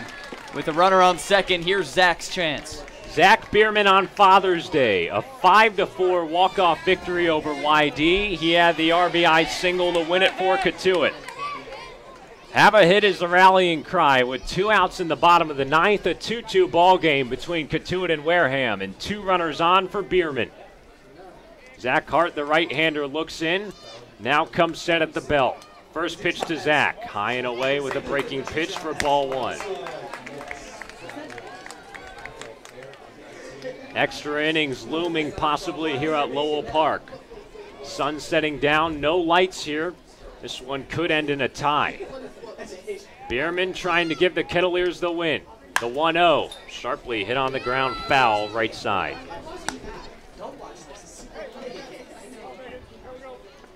Smith with the RBI single to square this one up at 2. Zach Humphreys giving the Kettleers a second base runner. What matters is the lead runner at second in Smith. A 1-1 count on Bierman with 2 outs. Hart set, here's his pitch. Way outside, 2-1. Quiet crowd here at Lowell Park as everybody looks on. Third base grandstand, concourse. Zach Bierman with 1 walk-off win already this season. He's at the plate in the driver's seat, a 2-1 count. Pitch from Hart, hit in the air, left side of the outfield. It'll track out a play foul into the Cotuit bullpen. 2-2. Should Bierman reach and Smith not come home to score, it would be Michael Tolia to come to the plate. He's on deck. The right-hander and Zach Hart on the mound, making his 7th appearance of the season. He looks in, gets the sign. 2 runners on, 2-2. Here's the pitch. Swing and a miss. Bierman fans high and away. And that's the end of the 9th. So we head to extras. Deadlocked at 2. Brady Smith comes up big. The RBI single to tie this game up here at Lowell Park. And we'll be back with the extra frame in just a moment here on the Cape Cod Baseball Network.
Back at it here at Lowell Park for the second time here this season. Extra innings in Cotuit, a 2-2 tie ball game between Wareham and the Kettleers.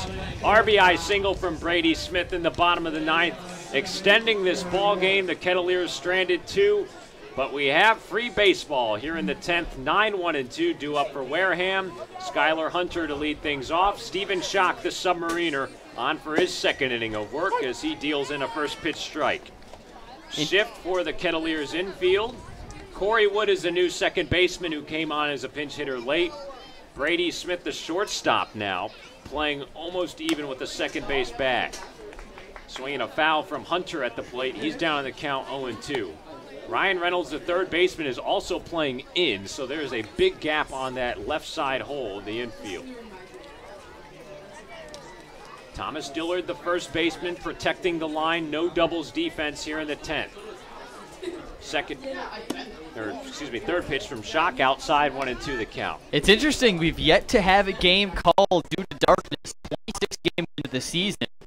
The one tie for the Kettleers was on the road, but that sun's going to come into play big time here in the 10th. 1-2 from Schock. And in the air on the left side by Hunter. You know what they say when the sun goes down? Oh, God. Everything is hotter.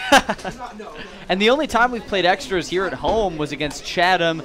It was a quick-moving game, so it squeaked out to 11 innings on the Bo Brundage walk-off. 1-2 to Hunter in the other batter's box, 2-2 now. How about Schock, though, in that 9th inning to come on and do his job for Cotuit, keep it at a one-run game, and allowing Smith to tie it with the single. 2-2 to Hunter. Swing and a miss on a fastball. Nice job, Stephen Schock. Got him down for the first out.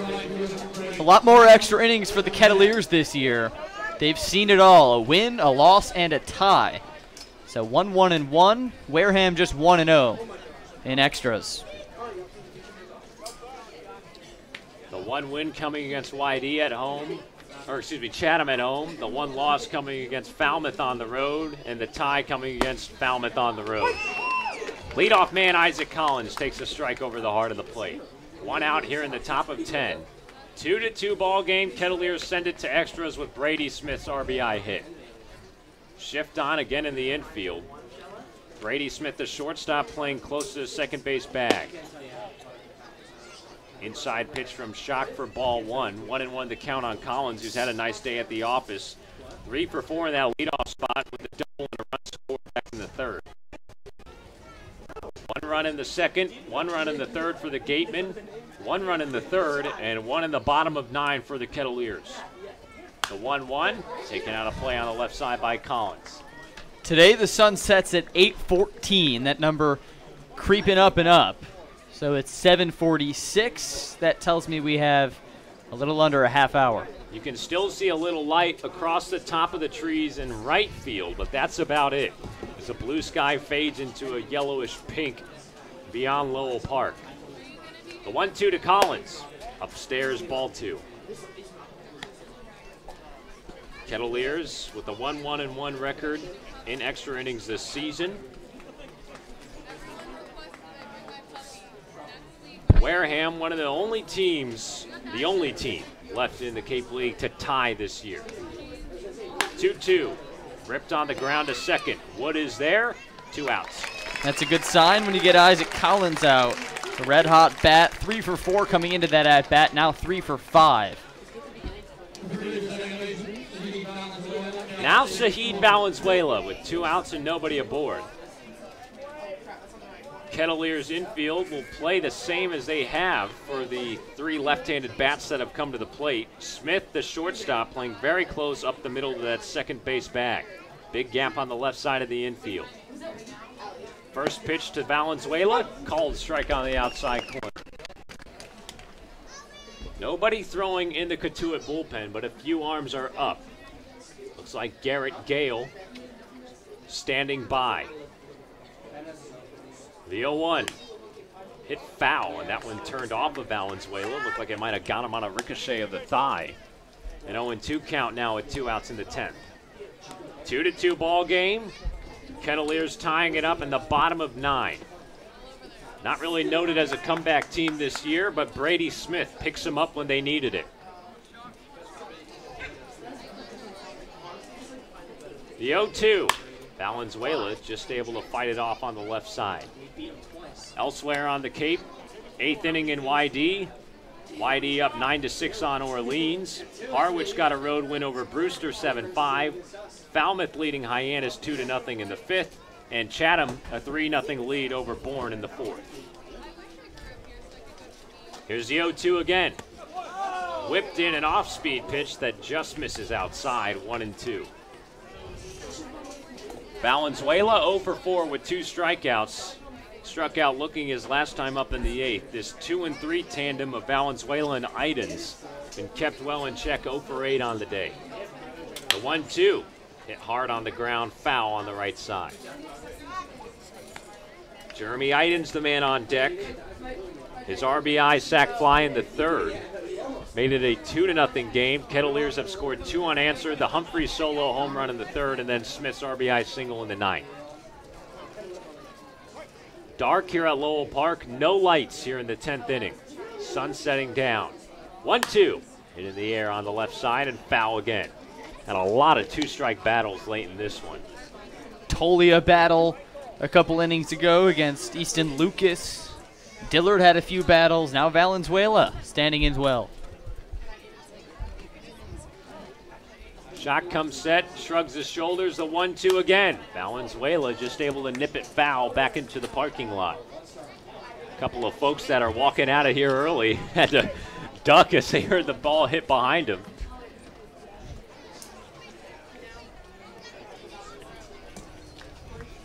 Saheed Valenzuela, the batter here in the 10th. 2-2 game, 2 outs, no 1-2 count. Shock, Sully delivers. Way outside, 76 miles an hour with some junk, 2-2. Kettleers president Andy Bonaker in the villainous black polo. He's down on the concourse with a black dog looking on. See if his team can get an extra innings win. Shock's 2-2. Just served on the left side, foul off the end of Valenzuela's bat. The youngsters will go tracking behind the Kettleer kitchen to get that one. Long game here at Lowell Park. This one started at 5. It's 7:51. Sun projected to go down officially just about 8:15.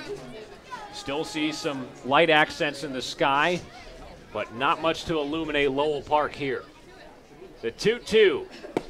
Called strike 3 on the outside corner. Ring him up again. Stephen Schock. What a job out of the bullpen to retire Wareham here in the 10th. In order, and the Kettleers will have a chance. Bottom of the 10th coming up. 2-2 ball game. You're listening to Cotuit Kettleers baseball here on the Cape Cod Baseball Network.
Bottom of the 10th inning here at Lowell Park. 2-2 game between Cotuit and Wareham. And Michael Tolia will lead things off. Maybe the last chance with the sun setting down and no lights here at Lowell. Tolia facing the right-hander Zach Hart, who came on in the bottom of the 9th with 1 out. The RBI single from Brady Smith extending this ball game. And now the Kettleers with a chance to win it. The big man Tolia, switch hitter, bats from the left side. First pitch from Hart, fastball that dips down low for ball 1. 2, 3, and 4 due up for the Kettleers in this inning. Dillard to follow, and then Will Robertson. The right-hander Hart out of the wind-up, lifts his leg, his 1-0, hit in the air, deep to left field. Idens backtracking. He makes the catch about 10 feet before the fence for out number 1. Good cue from Tolia. That one looked for a second like it could carry over Idens' head, but good job playing deep, defending his position well. And now another power hitter coming up. It's Thomas Dillard with 1 out and nobody aboard after the fly out to left from Tolia. Switch hitter who gets the bat from the left side against the right-hander. First pitch in, down in the dirt, ball 1. Dillard wearing those Texas Longhorn cleats that he exchanged with Ryan Reynolds when Reynolds first arrived here in Cotuit. A little bit of some gear swapping. Trying to make a play here.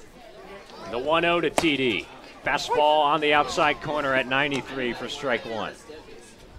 Of course, it was the Texas Longhorns that were a big part in that 9th inning rally. Reynolds the leadoff single, Ellis the sac bunt. The 1-1 hacked on and missed for strike 2.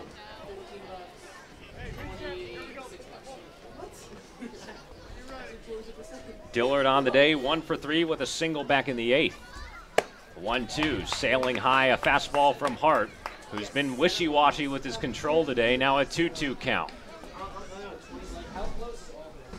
Here's the windup and the 2-2. Hit up in the air and out of play from Dillard. He'll stay alive. Home plate umpire Tim Carey signaling to the Cotuit Bat Boys, says he's got 2 baseballs. He needs a couple more. Now we're ready to play. The 2-2. Inside, off-speed pitch, and now a full count on Dillard.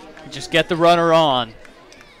Shake things up a little bit, get Hart out of his comfort zone. You got another lefty coming up in Robertson. Full count pitch, swing and a miss in the dirt, drop third strike, and Roscom applies the tag. Hart with a big strikeout to retire the second batter. Good pitch there, good sequence from Hart. Interesting to see Hart in this game, staying in the game with Will Robertson up now, a lefty. Don Sneddon not electing to play the matchup here, and Will Robertson, who's 0 for 4 today, due for something. 2 outs and nobody on. First pitch to Will, chopped on the left side, slow roller. Parks takes it in his glove, the throw wayward at first, and it'll go all the way down the right field line. Backing up is Valenzuela. He hustles to get to it. Robertson just ran straight through the bag at first. He never took a turn. He looks hurt. Looks he like pulled he up a came little up gimpy. He comes up gimpy and tries to walk back down the line towards the bag. First base coach Brady North will meet him there. Craig Modi, the athletic trainer for Cotuit, hustling out onto the scene.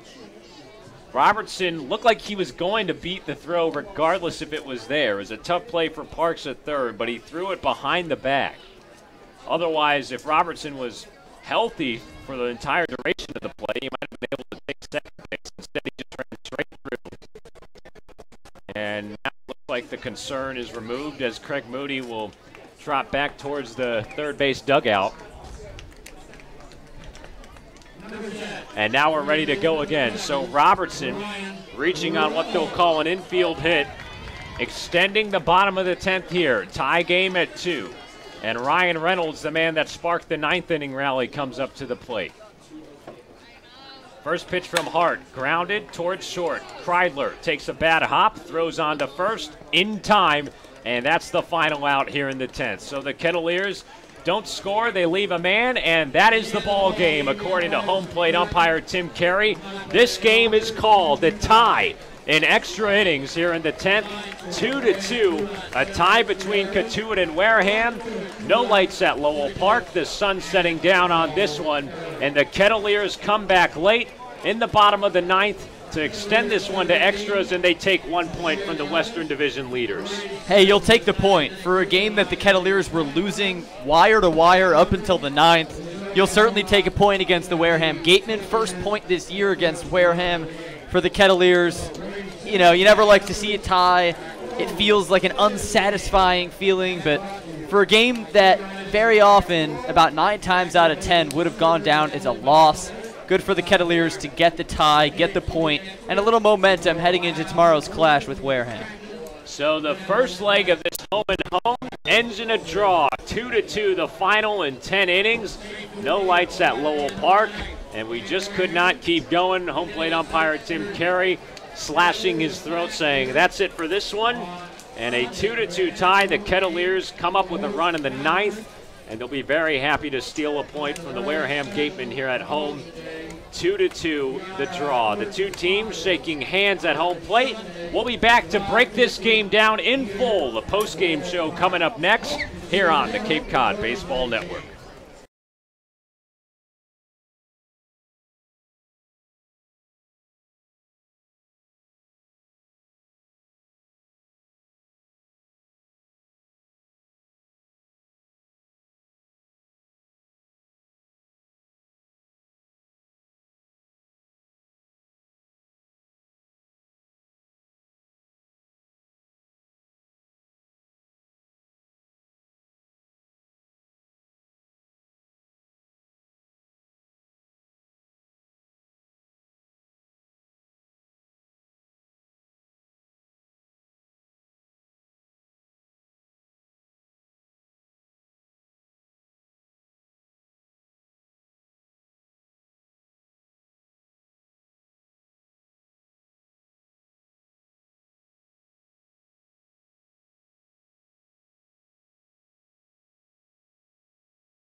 To Lowell Park, a 2-2 tie between the Kettleers and Wareham. The Kettleers in the bottom of the 9th, tying this game at 2. This game goes final in extras, a draw. No lights at Lowell Park. We've had a feeling we might run into it, and sure enough, we do. The Kets lucky to steal a point today from Wareham. They come back late. 2 runs on 7 hits and 3 errors for the visiting Gateman. 2 runs on 6 hits, no errors for the homestanding Cotuit Kettleers. And how about the bullpen today, Sam? Let's start there. They were excellent.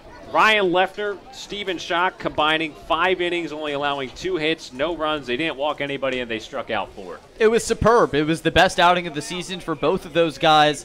Leffner maybe tied for his best. He had a similar outing against Falmouth a couple weeks ago. But this was phenomenal. They held the game in check. Yes, the offense delivered in the 9th, finally squeaking out another run. That's really the reason we're tied. But I credit this bullpen because this is a feisty Wareham offense, explosive, one of the best on the Cape.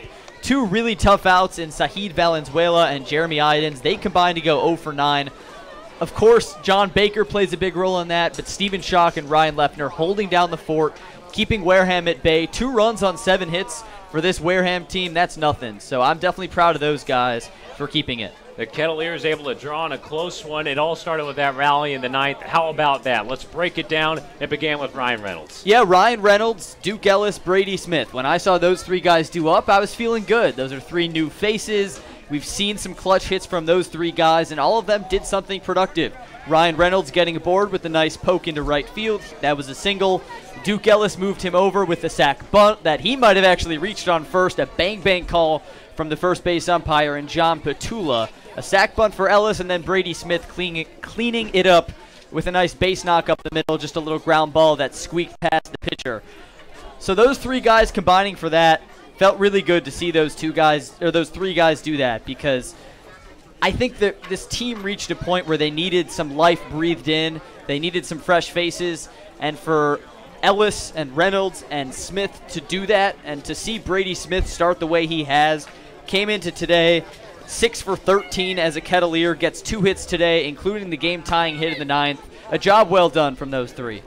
This game called due to darkness here at Lowell Park as the Kettleers break it down, their post-game huddle, along with Coach Roberts and Coach Jerry Weinstein, as they disband, taking a 2-2 draw against the Wareham Gateman. Tomorrow, up against Wareham again, a home-and-home to close out the week, heading into the weekend, and we're across the bridge at Spillane Field. After this one, Sam, what are some early expectations for the away game? Well, now we've seen Wareham show its other side, and that's the Wareham that can't score in bunches. Like they scored 8 runs last time they were here at Lowell Park.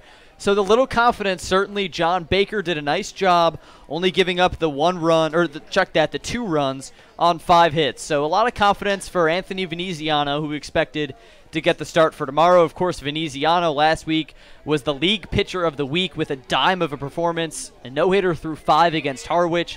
So a little more confidence. Offensively, it was one of those days. 2 runs on 6 hits, it's nothing special. But for the pitching on both sides that was so spectacular, you'll take that. You'll take some momentum with Brady Smith. And also a quick word on the defense. Mike Roberts jostled up the defense quite a bit before this game, putting Brady Smith at second, Thomas Dillard at first. I thought both of them were spectacular, and it's good to know that he has 2 other options at those positions. How about that Cotuit defense? No errors today. The previous 4 games before today, Cotuit had at least 1 error in each of those. So the Kettleers playing fundamentally sound in the field, and that's a big reason for this 2-2 tie against Wareham.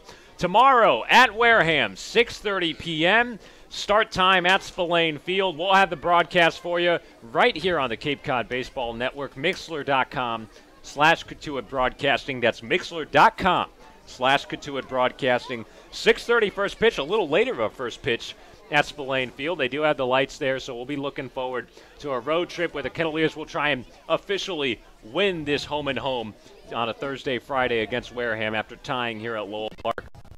2-2 the final. There you see John Martellini shaking hands with his former manager and Mike Roberts. They have a nice exchange. Coach Roberts with the media availability there, down with our beat writing team and Zach Kaplan, Ben Fisher, Mason Horodisky, as the youngsters play here at Lowell Park, running around the bases. Always one of the cooler things to see, as this community always comes together, win, lose, or draw, here at Lowell Park. So heading into tomorrow, we'll talk to you then, 6:30 at Wareham. That'll be the next broadcast. And then looking ahead of the weekend, at Hyannis at 6 p.m. on Saturday night, and then back here on Sunday at 5 p.m. to close out the week. A stretch of 9 in a row for Cotuit, leading up to the Fenway Park workout in Boston on Monday. Can't wait. We'll have more details on that as we head into the weekend. Once again from Lowell Park, a draw, 2-2 between the Cotuit Kettleers and the Wareham Gateman in 10 innings, called for darkness for our entire Kettleers media team. Bailey Houston driving the ship on the landing here as we close things out. Mason Horodisky, our director. Martha Johnson, our executive producer. Robert O'Neill, Max Curran, and Sam Brief, my broadcast partner. I'm Sam Niederman. We'll see you on the moon tomorrow in Wareham, 6:30. We'll talk to you then.